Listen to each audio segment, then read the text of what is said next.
ejemplo, que es una tendencia, digamos, la existencia de estas extremas derechas a nivel político, es una tendencia que la podemos ubicar con un comienzo en Europa continental, con el Frente Nacional francés, digamos, de Marine Le Pen, muy famoso en nuestros días. Pero hoy estos partidos de extrema derecha están en el poder en 7 países europeos, por ejemplo, Austria, Bélgica, Hungría, Polonia, República Checa y Finlandia, y están fuertemente representados en casi la totalidad de los países de la Unión Europea, que es donde podemos comenzar a decir, bueno, fue el epicentro de estas extremas derechas que hoy tenemos en Argentina con el caso del gobierno de Milei, pero también tuvimos la experiencia de Bolsonaro en Brasil, la de Trump en Estados Unidos, que puede, digamos, volver a ganar las elecciones, es bastante probable. Y el crecimiento de CAS en Chile y de Vox en España, por ejemplo, que también vendrían a ser parte de estos movimientos de ultraderecha a nivel global, que son un poco lo que nos convoca hoy. Frente a la emergencia de estas derechas radicales, aparece la pregunta acerca de cómo caracterizar este fenómeno, ¿no? Cómo llamarlo, cómo nombrarlo, cómo caracterizarlo, de qué manera nos acercamos a sus características más profundas. Lo que no entendemos, obviamente no lo podemos combatir. Y aparece mucho la tentación de asemejar estas nuevas derechas radicales con el fascismo, ¿no? Con el fascismo clásico, ese fascismo que tenemos asociado a el nacionalsocialismo alemán, con la figura de Hitler, o el partido fascista italiano, con la figura de Mussolini. Sin embargo, bueno, hay muchísimos textos, ustedes se encontraron con el de Katz, yo acá voy a volver sobre algunas de las cosas que están en el texto de Katz, pero también voy a echar mano de otro texto muy piola, que lo podemos circular, del historiador Enzo Traverso, que tal vez es un poquito más académico, pero que tiene algunos puntos que pueden ser muy interesantes para caracterizar el fenómeno. Y también voy a echar mano de un autor clásico para estudiar el fascismo, que es Paxton, Robert Paxton, que tiene un libro que se llama Anatomía del fascismo, y que desde mi punto de vista cualquier militante que le interese la historia y que le interese la historia del fascismo debería leer.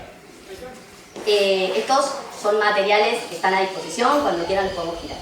Lo que dice Enzo Traverso es que si bien el concepto fascismo es inapropiado para caracterizar estos nuevos movimientos, es imposible no, digamos, es indispensable, ¿sí? Es imposible no pasar por el concepto de fascismo o no tentarnos con pensar estas nuevas derechas como fascistas. Y él lo que hace es elegir un concepto que a mí me parece muy piola, que es el de posfascismo. Hay algunos autores, tal vez más europeos, de Europa Occidental, bueno, Enzo Traverso también es europeo occidental, pero digamos más a la derecha, dentro de lo que sería el espectro académico, que eligen hablar de gobiernos populistas o de populismos de derecha.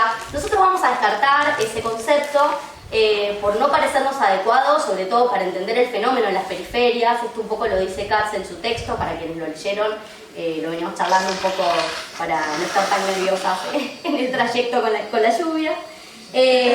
Acá vamos a pensar un poco desde ese concepto, o a mí me parece apropiado, ese concepto que trae Enzo Traverso, que es el de posfascismo.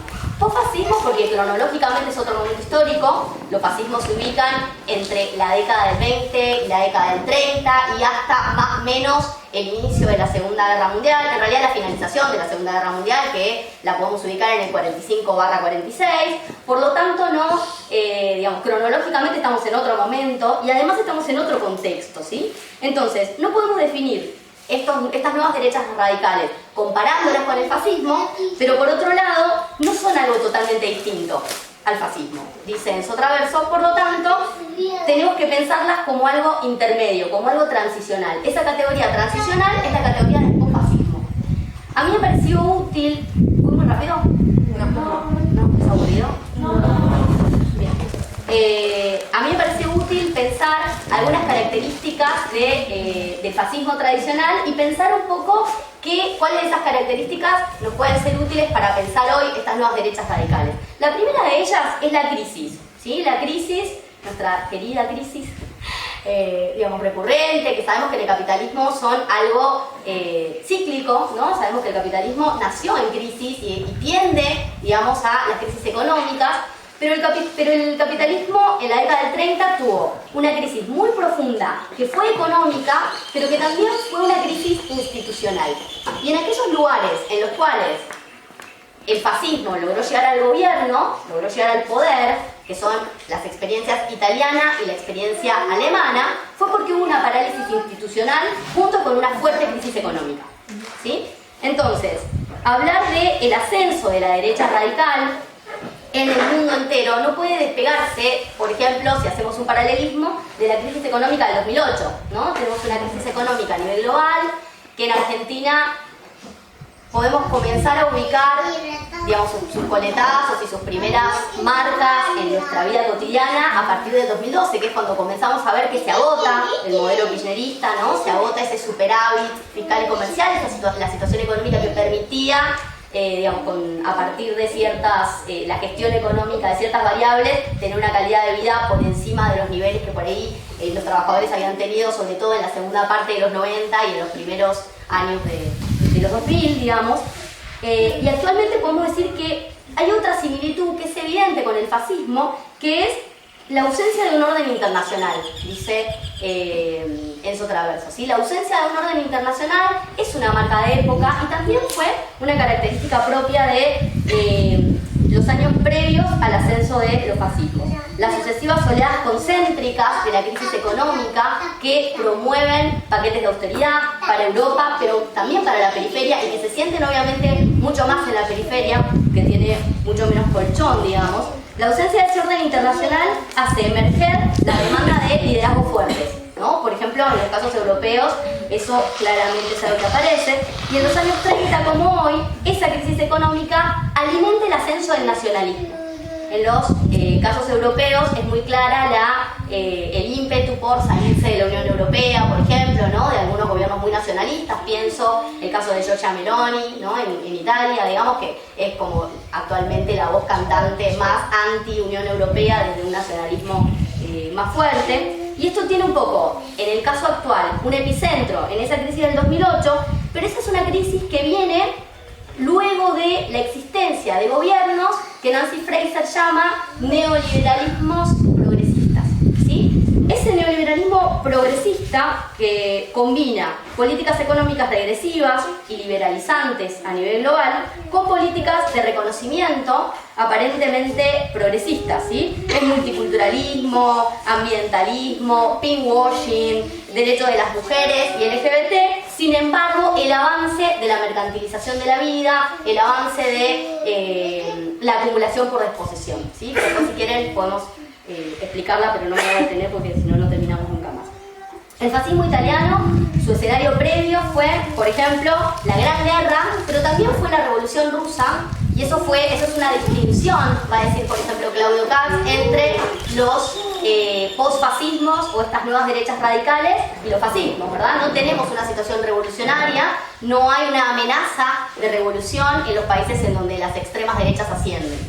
Sin embargo, en Italia sí, estuvo la Gran Guerra primero y luego transcurrió lo que se conoce como Bienio Rojo, que fue un periodo entre el 18 y el 20 en el cual hubo una enorme cantidad de movilizaciones obreras y existieron los consejos obreros, estuvieron casi muy cerca de generar soviets y toma del poder en Italia, y esto, digamos, era una amenaza cabal para las clases dominantes italianas en el momento previo al ascenso del fascismo, que es algo que no está sucediendo.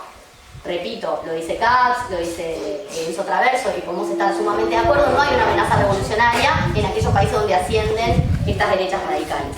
En el caso del nazismo, por ejemplo, la crisis estuvo marcada previamente por la Gran Guerra, pero también por la crisis del 30, por una fuerte crisis económica y por la ruina, la crisis institucional de la República de Weimar, que había sido un gobierno socialdemócrata que había intentado avanzar en algunas conquistas obreras y generando un gobierno de coalición más o menos benévolo con los sectores populares, y sin embargo la crisis de este gobierno dio paso, ¿no?, al ascenso de esta derecha radical. Hay otras dos características que no están contempladas por Enzo Traverso, pero que a mí me parecen muy interesantes, que tienen que ver con la relación entre los partidos tradicionales de derecha de los países en donde asciende el nazismo y el fascismo, y el nazismo y el fascismo propiamente dicho, ¿sí? Una de ellas es, por ejemplo, la necesidad que tenían en ese momento las derechas tradicionales de nuevos rostros, de nuevas caras, de nuevas figuras políticas, sobre todo jóvenes. En ese contexto, obviamente, que los jóvenes se acercaran al fascismo, ¿no? Al fascismo de Mussolini o al nacionalsocialismo de Hitler, era algo positivo, era algo visto como una lavada de cara a una política vetusta, vieja, ¿no? Pensemos los líderes políticos del momento, la gran mayoría superaba los 60 años, y alejaba a las masas de jóvenes del marxismo, de la izquierda, ¿no? Era un aliciente para estos partidos tradicionales de derecha que exista tal cosa como el fascismo, además de subestimarlo, ¿no? De no creer que sea posible que ganen las elecciones, porque no tienen estructura, porque no tienen tradición política, porque son unos nadies, ¿no? Que era un poco lo que se escuchaba en ese momento en los círculos de los partidos tradicionales italiano y alemán. Y por otro lado, el apoyo, esta es otra característica del fascismo y del nazismo, el apoyo de estos partidos tradicionales de derecha al fascismo y al nazismo en aquellos lugares en los que triunfó. Porque partidos filofascistas hubo en toda Europa y también en muchos países periféricos. Esto también lo dice Katz en su texto. Solo llegaron al gobierno en Italia y en Alemania. Y llegaron al gobierno en Italia y en Alemania porque se dieron una serie de condiciones, entre las cuales también está el apoyo de los partidos tradicionales o las alianzas con los partidos tradicionales. Que es una característica no menor porque en muchos casos de ascensos de las derechas radicales en países tanto europeos como de las periferias, esto también está ocurriendo. Sin embargo, hay muchas diferencias. Hoy arrancábamos diciendo las crisis no son muy distintas, la del 2008, lo que eso implica. No es lo mismo un paquete de austeridad que una crisis global de la economía, de las características que tuvo la crisis del 30. La economía del 30 era diferente. Otra característica distinta es el anticomunismo, ¿no? O sea, los regímenes fascistas clásicos eran profundamente anticomunistas, emergen como una reacción de impugnación a la modernidad por derecha para impedir una revolución en ciernes, que eso es algo que nosotros no vemos hoy, aunque las luchas contra el marxismo cultural sobreviven de manera marginal. Por ejemplo, en el discurso de Bolsonaro, y también podemos encontrarlo en el discurso de Milei, ¿no? Digo, con esto de el colectivismo, que le diga comunista a la reta, y barbaridades, no puedo decirlo sin reírme, pero barbaridades como esas tienen que ver con el enfrentamiento con un hipotético, ¿no? Comunismo, colectivismo, las ideas del marxismo cultural, digamos, pero de verdad son muy pocos los dirigentes de las derechas radicales que dicen este tipo de cosas. En general no apelan, digamos, no hablan, no discuten contra una izquierda bastante débil, sobre todo en los países centrales europeos, pero sí discuten contra enemigos internos creados muchas veces por ellos mismos a raíz de la incapacidad que tiene el sistema capitalista de resolver la crisis habitacional, la crisis laboral, la crisis ecológica, ¿verdad? Y que vemos que asume diferentes formas. En el caso de las derechas clásicas fascistas de mediados de la década del 30 del siglo pasado, ese enemigo interno estaba construido en torno al pueblo judío, ¿sí? Eran profundamente antisemitas. Hoy podemos decir que las derechas radicales no son antisemitas, pero sí, bueno, un poco antisemitas pueden ser, algunas de ellas lo son, no vamos a negarlo.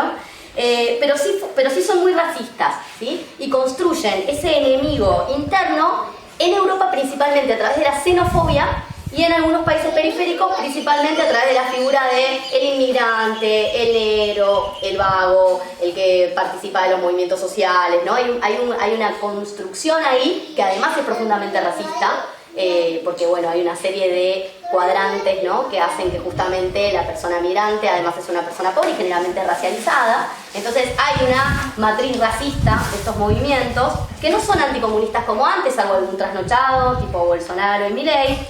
Por otro lado también la cuestión de la conspiración es algo nuevo, de estas nuevas derechas radicales, que no era una característica de los fascismos clásicos de Italia y Alemania. Pensemos, por ejemplo, ideas como la conspiración financiera organizada, que es algo que repite hasta el hartazgo Viktor Orbán, que es el presidente de Hungría, también, digamos, miembro de esta nueva derecha global, o las teorías como el gran reemplazo, que no sé si escucharon hablar del gran reemplazo, que es una teoría muy en boga en Francia, digamos, que nace de la mano de la derecha francesa, del Frente Nacional francés, que habla de una islamización de Francia y de el fin del pueblo franco en manos del islamismo, un nivel de islamofobia terrible, ¿no? Pero a la vez es una teoría súper conspiranoide y eso es característico de algunos de estos movimientos de derecha radical o post-fascista. Por otro lado, podemos decir que estos gobiernos de derecha y estos partidos de derecha, allí donde no llegaron todavía a ser gobierno, y esperemos que podamos impedirlo como movimiento obrero organizado a nivel mundial, son republicanos, muchos de ellos, ¿sí? O sea, son gobiernos que llegan al poder a través de las elecciones, a través de mecanismos legales, y acá quiero hacer un parate y explicar que el fascismo italiano y el nazismo alemán también llegan al gobierno por medios legales. No son golpes de Estado, sino que son gobiernos que, habiendo llegado al poder a través de medios legales, convierten sus gobiernos en dictaduras. Y aquí es donde Enzo Traverso dice, el fascismo puede ser un concepto transhistórico, podemos decir que es un concepto transhistórico, y ahora lo que hay que hacer es observar muy de cerca ese republicanismo del post-fascismo, porque estamos en un contexto en el cual muchas de estas derechas radicales desconocen el Estado de Derecho de muchos de sus países, desconocen las leyes internacionales en torno, por ejemplo, a los derechos humanos o a la cuestión de la represión de sus propios pueblos cuando se movilizan. Bueno, no hace falta que yo lo explique porque lo estamos viviendo acá, venimos de 3 días de que nos maten a gases. Entonces, a mí me parece aquí muy válido un concepto que utiliza Miguel Urbán, el compañero Miguel Urbán de Anticapitalistas, para pensar la cuestión más política, que tiene que ver con la relación que establecen estas nuevas derechas, estos posfascismos con los sistemas republicanos de los países en los cuales llegan a los gobiernos, que es el iliberalismo. ¿Sí? Este concepto, para pensar la acción política, es un concepto de un politólogo norteamericano de apellido Zaccaria, un apellido no muy norteamericano, que define el iliberalismo como una forma de gobierno que pivotea entre la democracia liberal tradicional y un régimen autoritario. ¿Sí? O sea, no desconocen a las democracias liberales, por lo menos hasta ahora hemos visto que no la han desconocido completamente, no han construido dictaduras o regímenes nuevos, como sí lo hicieron el fascismo en Italia y el nazismo en Alemania, que una vez en el gobierno convierten sus gobiernos en dictaduras y crean nuevas leyes, establecen la ley marcial primero y luego crean nuevas leyes, nuevas fuerzas armadas. Bueno, eso no está pasando, pero es cierto que pivotean entre la democracia liberal tradicional y un régimen autoritario. Entonces, es un sistema en donde se respetan ciertos aspectos de la práctica democrática, vamos a decir, como lo son, por ejemplo, las elecciones, pero se ignoran otros que son igual de fundamentales, como por ejemplo la separación de poderes, al mismo tiempo que vulneran ampliamente los derechos civiles y los derechos sociales de muchas personas en aquellos países en los cuales gobiernan. Entonces, para ir cerrando, lo que va a decir Enzo Traverso es que las raíces profundas de estas derechas radicales, de estos post-fascismos, hablando con términos de Traverso, son muy antiguas, ¿sí? Así como Traverso ya demostró que el antisemitismo tiene raíces muy profundas y existía mucho antes de la emergencia de los nazis o la llegada de los nazis al gobierno en Alemania, hoy nos dice que la derecha radical tiene raíces muy antiguas, pero su ascenso ha sido potenciado por la crisis económica. Siempre estuvieron allí, solo que ahora tienen las condiciones para crecer, para desarrollarse, para prosperar y en algunos casos también para gobernar o para llegar a los gobiernos. Y esto se reveló muy dramáticamente en los últimos años, sobre todo por la relación simbiótica, dice Traverso, entre las élites políticas y las financieras, ¿no? Esa crisis económica y la relación entre élites políticas y élites financieras hace que sea mucho más palpable, ¿no?, la aparición de quien denuncie ese statu quo o los sucesivos gobiernos de, por ejemplo, Estados Unidos, podemos decir, los demócratas, ¿no?, asociando a los demócratas con, en este caso, las grandes, la economía financiera, las grandes financieras o inclusive la industria de guerra, ¿sí? Wall Street. O Wall Street, claramente.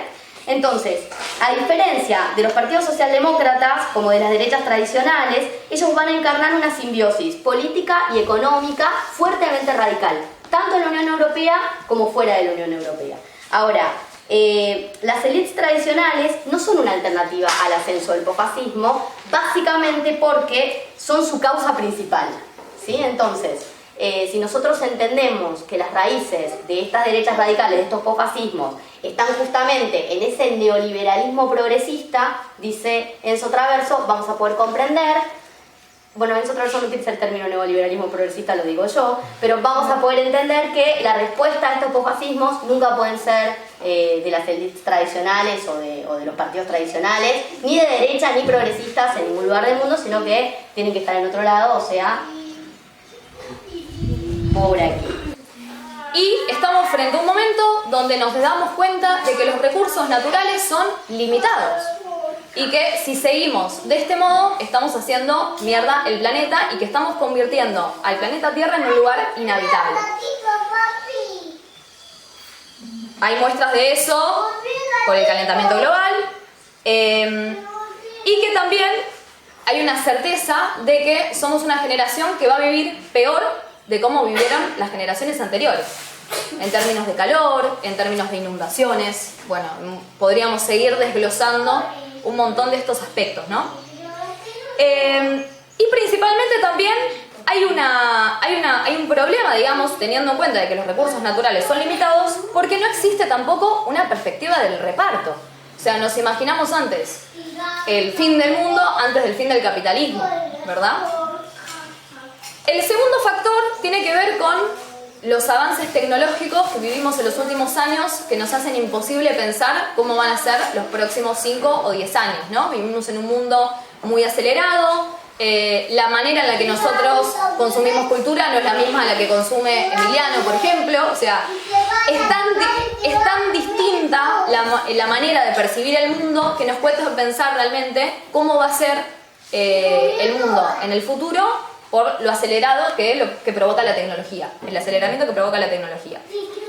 El tercer punto tiene que ver con la crisis económica post-2008, que asegura que no solamente tenemos la certeza de que vamos a vivir peor que la generación anterior por una cuestión de que estamos destrozando el planeta, sino también por la fuerte crisis económica que nos está atravesando.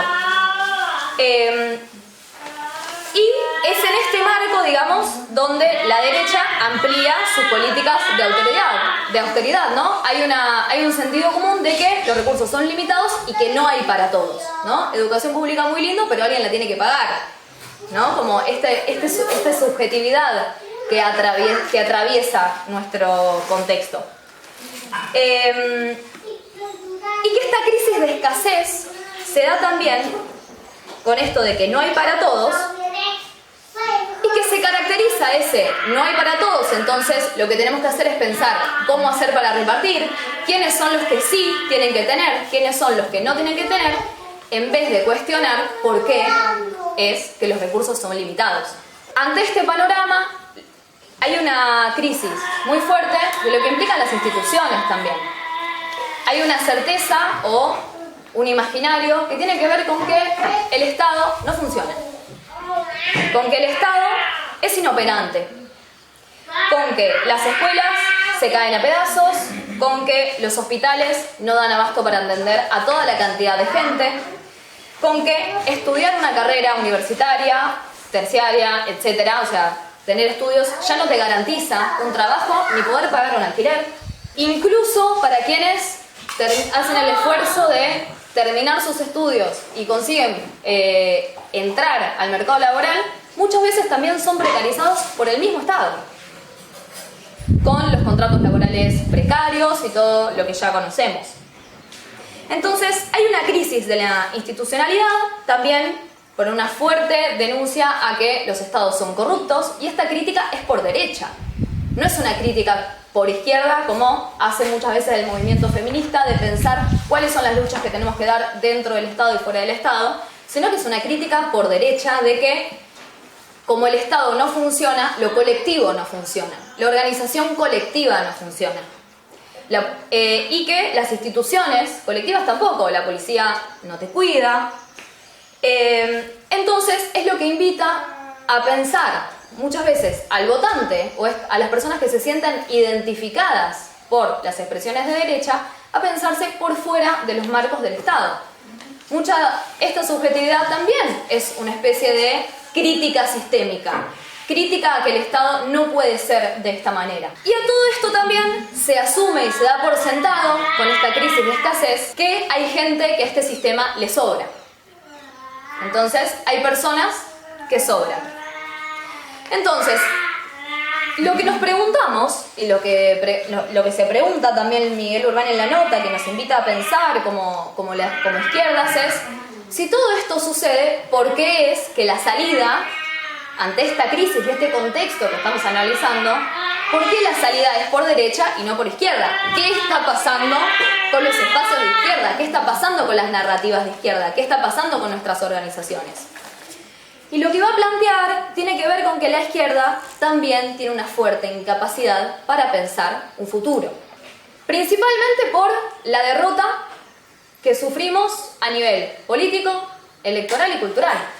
No somos hegemónicos en ninguna de esas esferas. Porque lo que va a decir es que principalmente las derrotas electorales son antes derrotas culturales. Y que también la izquierda utiliza una retórica que tiene que ver con victimizar a las personas.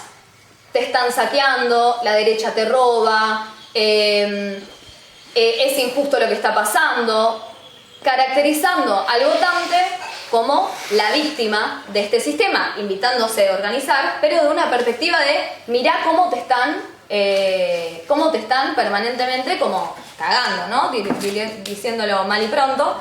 Mientras que la derecha lo que viene a proponer es vos no tenés porque te roban y vos tenés dignidad. Entonces lo que tenemos que hacer es recuperar esa dignidad. Entonces empodera al sujeto, mientras que la izquierda lo victimiza. Las izquierdas tradicionales, ¿no? Después lo podemos pensar como eso hace eco, ¿no?, en nuestros espacios. Y también la incapacidad que tenemos como izquierda de pensar propuestas sobre cómo gestionar la escasez. Y con esto hay una aceptación, digamos, tan fuerte de que hay saqueo y de que no hay para todos, que terminamos generando políticas de cómo repartir los recursos en vez de cuestionar por qué no hay esos recursos. Y de esto podemos pensar, se me ocurría pensar varios ejemplos. El obrero o la persona que se tiene que ir a atender a un hospital que dice, porque vienen los inmigrantes y después no tengo espacio no tengo lugar yo, no tengo una cama yo en el hospital y está todo lleno de venezolanos y tal, estos discursos horribles de odio, mientras que la izquierda dice salud pública para todos. Pero ¿de qué modo es esa salud pública para todos? Si concretamente la persona que se va a atender al hospital público ve que no hay para todos. O sea, ¿de qué modo podemos hacer que eso sea un discurso que realmente permita imaginar un futuro y que no sea solamente una cáscara vacía de una retórica o simplemente una reivindicación? ¿De qué modo podemos hacer que la salud pública sea realmente para todos en un contexto de absoluta crisis? Argentina, este momento, con un déficit fiscal terrible, ¿no?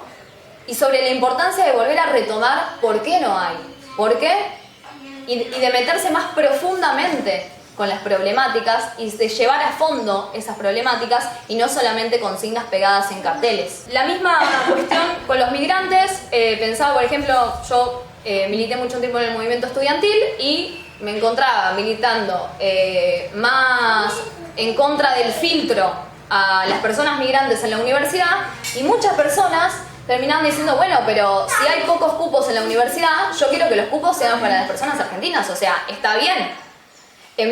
Y terminamos pensando políticas de cómo hacer para que la universidad sea menos mala, en vez de pensar de qué modo hacer que realmente encarar un plan de lucha real, en conjunto, para que se aumente el presupuesto universitario y ponernos a pensar por qué no hay cupo para todos. ¿Dónde está? O sea, ¿de qué modo se gestiona eso? Para poder ofrecer un programa real y concreto, que es lo que propone la derecha. Para algunos sí y para otros no, porque hay personas que sobran y eso las personas lo ven muy concretamente. Otro ejemplo también podría ser el tema del trabajo, ¿no es cierto? El desempleo, el trabajo para las personas que sean argentinas. Esto también esconde algo profundamente racista en esta gestión de la escasez. En vez de, en la cuestión del trabajo, cuestionar nuevamente el reparto, que hay personas que trabajan 12 horas por día y hay personas que trabajan 0. Entonces, si nosotros repartiéramos las horas del trabajo, habría más personas empleadas y menos personas desempleadas. pero por supuesto que esto es muy complicado porque el sistema y el capital no está dispuesto a perder y no está dispuesto a que haya, o sea, el sistema necesita que haya personas sin empleo para poder explotar cada vez más. Si no te gusta, andate, porque hay una fila de personas muy largas que quieren este trabajo. Entonces, lo que va a plantear Miguel Urbán es que la salida justamente es por derecha, porque es la única que propone un futuro y un programa de cómo hacerlo. Y esto se ve en varias expresiones. Por un lado, Trump retomando la reconstrucción de la Gran América, Milei queriendo volver a la Gran Argentina de 1930, ¿no? También cómo la derecha propone este programa sobre el futuro, haciendo eco de los años dorados pasados. Y cómo Argentina en 1930 era la gran exportadora, era un país con ascenso económico, y cómo eso también toca la retórica de esos votantes. Una promesa sobre de que sí se puede vivir mejor y un programa concreto político de cómo hacerlo. Por más de que sea completamente delirante, inaplicable, sin matar un montón de gente, como lo sabemos, es cierto de que desde el discurso y desde lo que a nivel subjetivo eso genera, es una promesa concreta sobre que las cosas pueden estar mejor y que si el pobre es porque le roban. ¿Y quién es el que le roba? El inmigrante. Esta lucha entre el último y el penúltimo.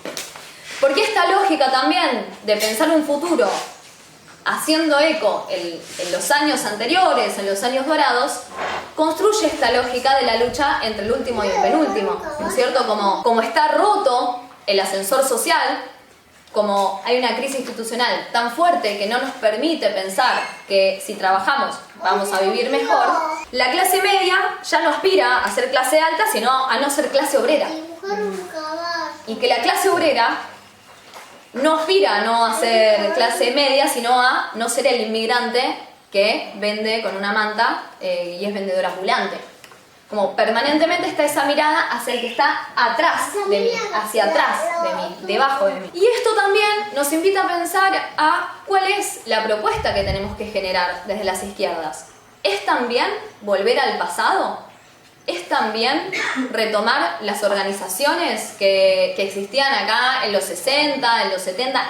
¿Tiene también que ver? O sea, nuestra respuesta política también va a ser con retomar una cultura militante pasada. Nos invita a hacer esas preguntas, ¿no? Y esta urgencia de la necesidad que tenemos como izquierdas de poder imaginar un futuro. Que estamos tan acostumbrados al saqueo, estamos tan acostumbrados a militar dentro de lo posible, porque nos sentimos muy derrotados también y porque somos una minoría, ¿no? Eso no es nada menor, no somos hegemónicos. Y también esta particularidad de que la derecha sí hace eso y que la derecha es cada vez más radical.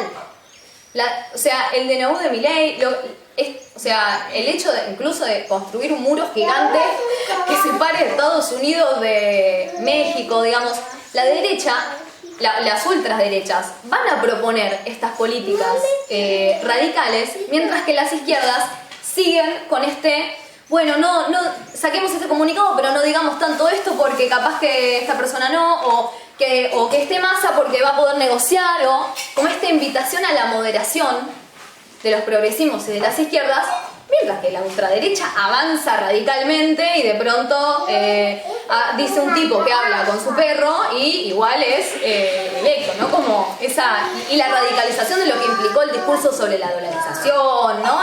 Y todo lo que se estuvo conversando que nos parecía, esto es una locura, esto nunca va a ganar, con esta subestimación tan fuerte, y cómo eso también terminó generando como esta arcilla que terminó construyendo este gran edificio de la victoria de Milei. Aprender a pensar sobre lo imposible, volver a retomar esas cosas que se nos presentan como imposibles. Y que también algo de la derecha que, pensamos haciendo terminando este punto como contextual, ¿cuáles son las características entonces que va a tener este programa político en términos económicos, sociales y culturales? En términos económicos, no existen grandes diferencias con las derechas tradicionales.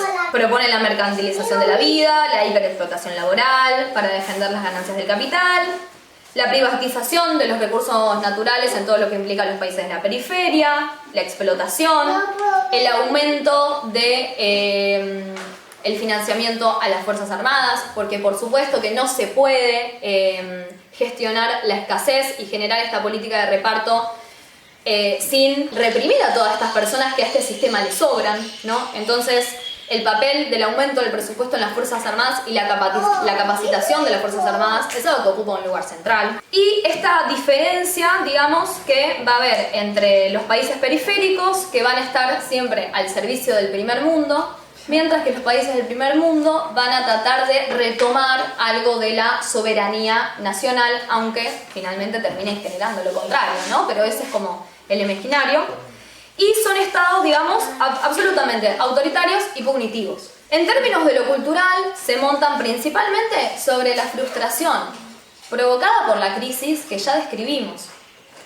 El votante de Milei es un votante frustrado con las instituciones, frustrado con este mundo. Es un voto que busca también un cambio profundo, ¿no? En términos de lo cultural, un paradigma radical, como dijimos, que también tiene una particularidad de que atenta contra lo colectivo y refuerza fuertemente lo individual.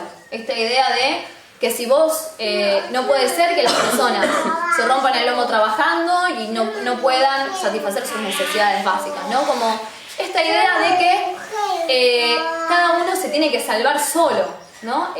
Este reforzamiento del individual, y que también son personas que muchas veces no forman parte de espacios colectivos. Y acá hay una distinción, digamos, de quiénes son los que sobran, que son las personas migrantes, por supuesto, y bueno, podremos pensar también las mujeres, personas LGBT, y ahora vamos a entrar un poco en la característica antifeminista que tienen también las ultraderechas. Y acá, para pensar estas cuestiones de lo cultural, esta diferencia que existe entre los países de América Latina y del tercer mundo, y cómo esto atraviesa los países de Europa. En América Latina está este discurso en contra del marxismo cultural, eso que nos podría parecer gracioso, pero un poco como decía Mari, en Europa eso no hace mella.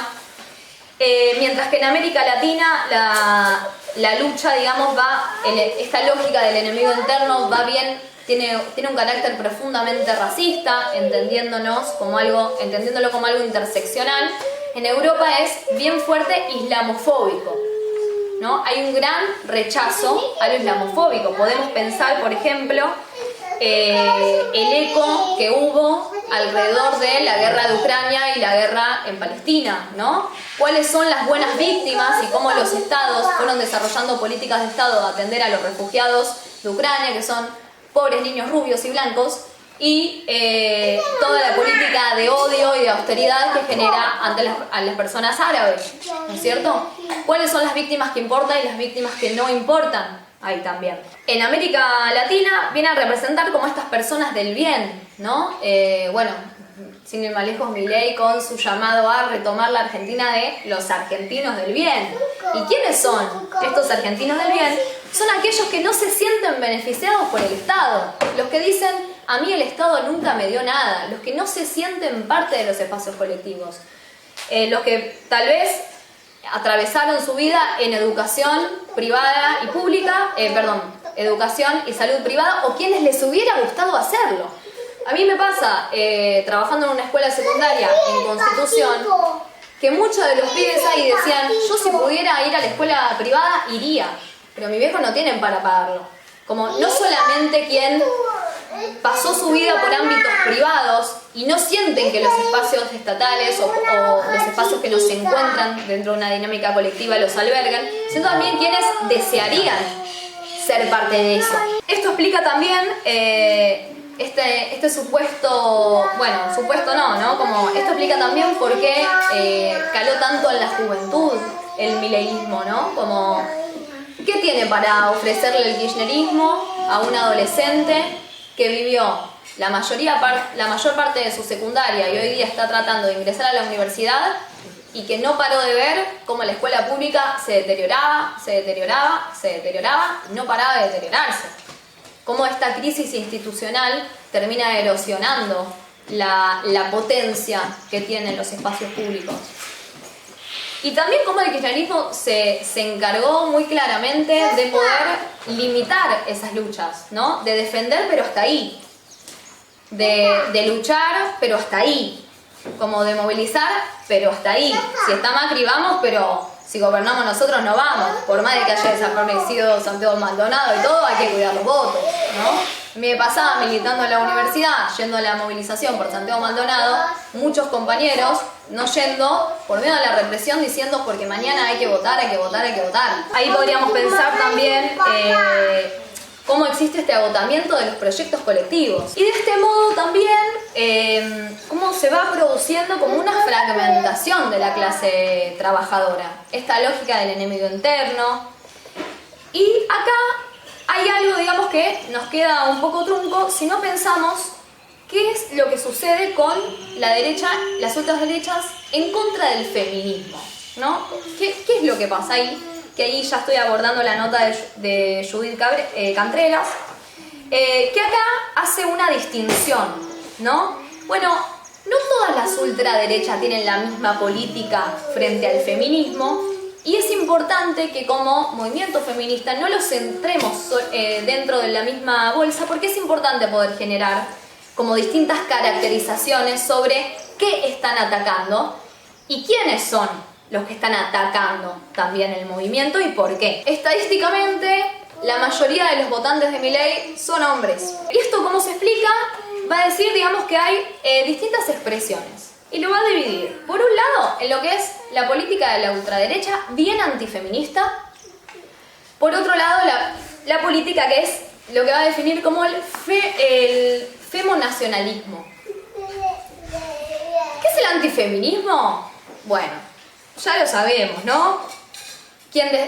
Fuerzas políticas que básicamente están en contra del feminismo, blogs, esto es muy fuerte en España también, que encontraron con Vox una gran representatividad en eso. Son hombres y mujeres que desconocen, que dicen que no existe una desigualdad entre los géneros, que piensan a los géneros casi como una cuestión natural, ¿no? Retomando que, bueno, la feminidad de alguna manera como que está bien porque tiene sus características y todo en realidad es un poco femenino y un poco masculino y eso ya está dado de manera científica, ¿no? Entonces, quien desconozca la ciencia no puede gobernar también, ¿no? Como todas estas cosas que se van generando, dejar de hablar de violencia de género y hablar de violencia intrafamiliar, ¿no?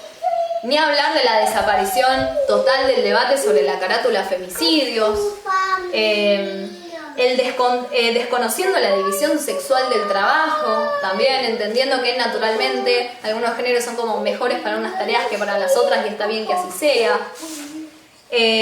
Y también montándose sobre esa idea, ¿no? Proponiendo que mujeres integren las campañas electorales. Bueno, nuestra ministra de Seguridad. Y también esta fuerte alianza con el Vaticano de la difusión de la ideología de género, ¿no? Que fue el Vaticano quien lo anunció de este modo, ¿no? Ideología de género.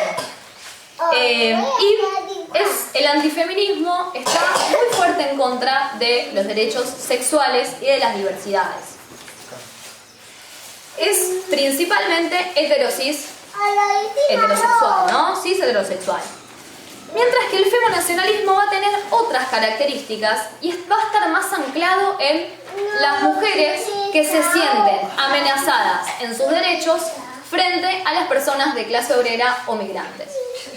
Mujeres que están muy preocupadas porque los hombres, por supuesto, racializados, atentan contra sus derechos. Mujeres que son enemigas de las clases obreras. Y las femonacionalistas también van a plantear quiénes son las buenas y las malas feministas. ¿Cuál es el modo también de ser mujer y el modo de no serlo? ¿Cuál es el rol que tiene? O sea, conociendo que hay una desigualdad en el ámbito del trabajo, en el ámbito de la sociedad, ¿cuáles son las cosas, digamos, que las feministas sí tienen que hacer y cuáles son las cosas que las feministas no tienen que hacer? Hay algo interesante en términos de la política frente a la diversidad sexual, frente a los colectivos LGBT. Mientras que el antifeminismo lo niega, este tipo de expresiones van a ser más amplias y van a tratar de asimilar y de integrar a la diversidad sexual. No hablo de disidencia acá, hablo de diversidad sexual. ¿Y de qué modo esto se manifiesta? A través de la homonorma.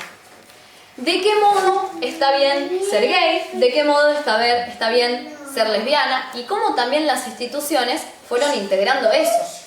En Alemania, por ejemplo, en Países Bajos, está la casa de gobierno y ves la bandera del país, la bandera de la ciudad y la bandera LGBT. Cosas que para América Latina es algo realmente muy extraño, ¿no? O mismo en la OTAN con banderas LGBT, ¿no es cierto? Candidatos absolutamente racistas, asesinos, genocidas, con remeras del orgullo, ni hablar de lo que son las marchas del orgullo. Y como también hay algo interesante también para quienes integramos un poco los espacios LGBT, como la homonorma también genera una sectarización entre las distintas comunidades. Y esto es súper interesante porque al mismo tiempo que busca asimilar a la diversidad sexual, la fragmenta. ¿Qué me refiero con esto? Espacios que son solamente de lesbianas, espacios que son solamente de personas trans, espacios que son solamente de gays. Y esto no solo en términos políticos, sino también en términos culturales, cómo también se van generando enemigos ahí, de que está bien ser gay pero no está bien ser trans. Y por supuesto que estamos hablando de un gay varón y blanco, ¿no? Y muchas veces también flaco. O sea, el cuerpo ocupa un lugar central en el asimilacionismo. Por último, para cerrar este bloque, ¿qué pasa en estos términos? Pues nos estamos olvidando de algo muy importante. Si no pensamos esto, no estaríamos haciendo un análisis concreto sobre lo que implica pensar desde una perspectiva feminista. Es ¿qué pasa con la masculinidad en toda esta situación? ¿No es cierto? ¿Qué sucede ahí?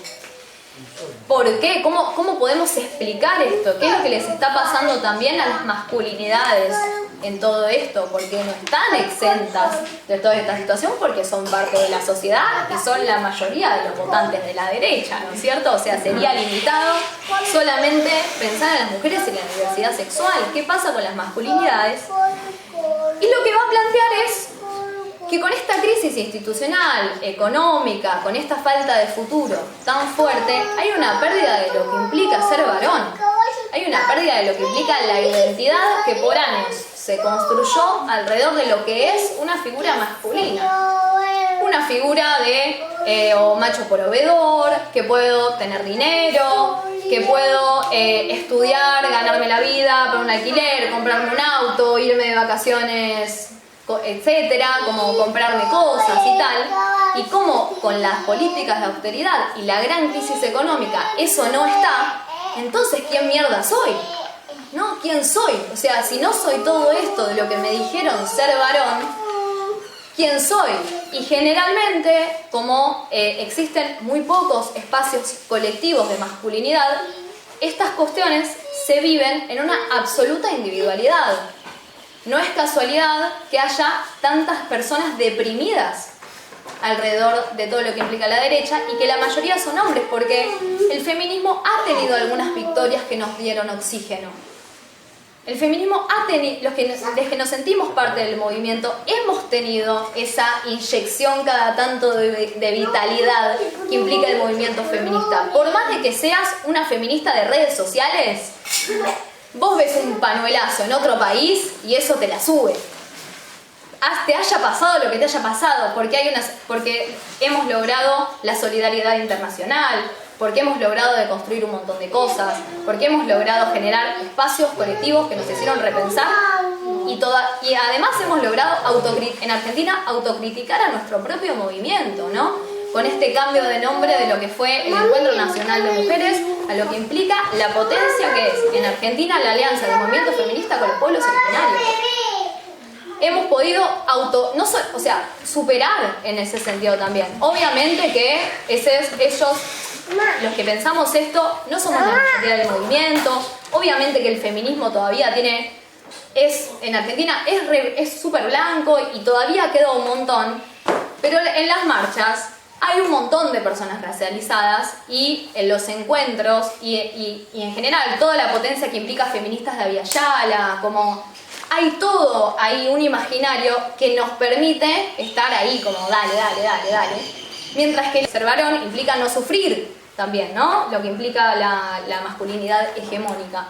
No puedo llorar, no puedo estar débil, no puedo estar deprimido, no puedo tener miedo me da vergüenza no llegar a pagar el alquiler, me da vergüenza pedir plata prestada, por todos estos mandatos que tienen las masculinidades. Entonces, es ahí donde la ultraderecha converge, es ahí donde la ultraderecha logra reclutar, buscando esta lógica, para el hombre también, de que el enemigo interno no solamente es el migrante, sino también las mujeres y las diversidades. El feminismo que vino a romperme las bolas, que yo antes podía decir un montón de cosas y ahora no las puedo decir, y que yo antes me podía juntar con algunos amigos y ahora esos amigos no se quieren juntar conmigo, que antes ¿no? Como que ya no es tan fácil. Si bien sabemos que el feminismo no es hegemónico, no estoy diciendo eso, pero sí es importante reconocer que hubo un avance y que hay un agazapamiento. Bueno, entonces acá cerrando un poco lo que implica a nivel cultural y de programa político, cultural y social, las ultraderechas. En este último momento, en este último tramo de la formación de hoy, habíamos pensado un poco indagar en la experiencia de La Libertad Avanza. No hay demasiado para decir porque estamos transitando el gobierno de La Libertad Avanza hace muy poco tiempo y es todo muy rápido, creo que todos tenemos la misma sensación. Yo voy a tirar un par de puntos que me parecen interesantes para pensar también un poco a nivel histórico y en clave con el concepto de posfascismo, que es este concepto que traíamos de Enzo Traverso. Es interesante pensar el ascenso de La Libertad Avanza en espejo con el neoliberalismo progresista de los gobiernos del kirchnerismo, ¿no? Del primer kirchnerismo, del segundo kirchnerismo, del tercer kirchnerismo y del anuertismo, para decirlo de alguna manera, como caldo de cultivo del surgimiento de estas derechas. Pero me parece muy interesante analizar en el escenario de estas nuevas derechas el surgimiento de La Libertad Avanza con características particulares, ¿sí? Porque, como decíamos recién, estas nuevas derechas, estos posfascismos, son todos distintos, no son iguales entre sí, no es lo mismo la perspectiva más nacionalista conservadora de Giorgia Meloni o inclusive de Trump, digamos, ¿no? Con esa idea de cierre de fronteras y apuntalamiento de la industria nacional, que perspectivas más neoliberales o ultraliberales o anarcocapitalistas, como lo son, por ejemplo, las de un ala de La Libertad Avanza. En estas nuevas derechas aparece La Libertad Avanza como emergente, como último gran emergente político, que yo creo que hay que analizarla un poco más allá y también más acá de la figura de Milei.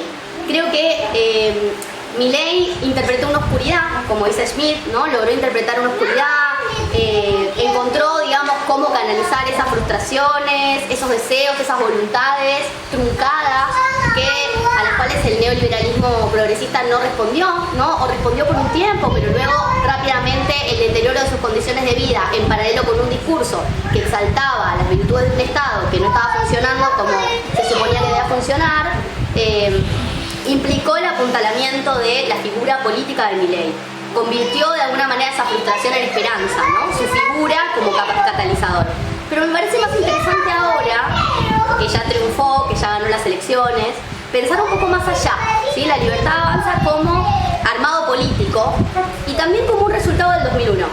el 2001 parió un ala de derecha, además de haber parido esta reversión del peronismo o esta vuelta al peronismo nacional popular, con un programa que proponía mayores niveles de igualdad y que proponía mayor acceso a derechos por parte de grandes mayorías, que fue el kirchnerismo. También, digamos, parió un ala derechista que reivindica los 90, pero criticando la corrupción y el populismo de los 90, pero no su programa económico, ¿sí? No el modelo económico de la convertibilidad, no el modelo económico de Martínez de Hoz, sino justamente los errores de esos modelos económicos, que son errores políticos, no económicos. Hay un ala derechista entonces que queda agazapada después de 2001, pero que poco siempre estuvo allí. Y lo que creo que hay algo que, bueno, dice Pablo Semán, con lo que estoy de acuerdo, es que hay opciones cada vez más radicales, si lo pensamos, a partir del 2009, por ejemplo, con el surgimiento de Narváez. Tenemos a de Narváez en el 2009, al propio Massa en el 2013, con mano dura, ¿no? Con una propuesta más restrictiva, más de derecha, más punitiva, sobre todo en la cuestión de la seguridad, porque era el problema de ese momento, o uno de los emergentes más importantes de ese momento. Macri en el 2015, y hoy tenemos La Libertad Avanza, pero también el burrichismo, ¿no? Digamos, pensándolo como dos caras de la misma moneda que además lograron imponerse con el 56% en el último balotaje. La Libertad Avanza tiene dos alas, digamos, podríamos decir, por un lado un ala libertaria, digamos, que es el ala anarcocapitalista, que está representada con Milei, y por otro lado un ala conservadora clásica, que es la que representa a Villarruel.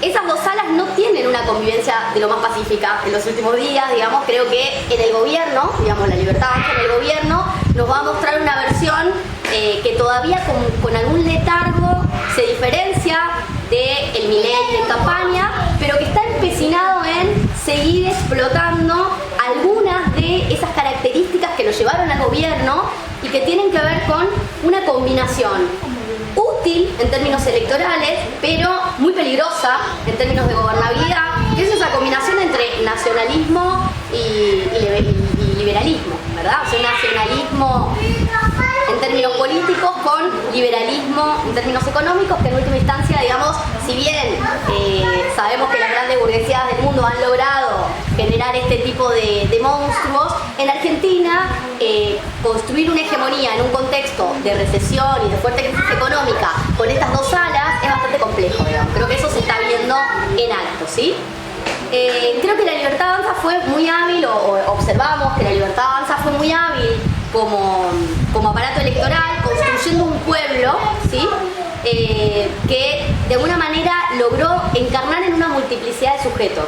Pero esa multiplicidad de sujetos evidentemente hoy se encuentra en vías de sentirse nuevamente frustrada, porque rápidamente hubo una ruptura del contrato electoral de la Libertad Avanza, sobre todo en lo que encarna la figura de Milei y la lucha contra la casta, que creo que es un elemento interesante para pensar. Y acá aparecen una serie de relatos, todos en simultáneo, sin que se termine de imponer uno sobre el otro. Es algo para conversar, digamos. Algunos relatos que tienen que ver con pensar el Congreso y las instituciones de la democracia representativa, parlamentaria, liberal o como quieran llamarle, como obstáculo, ¿no?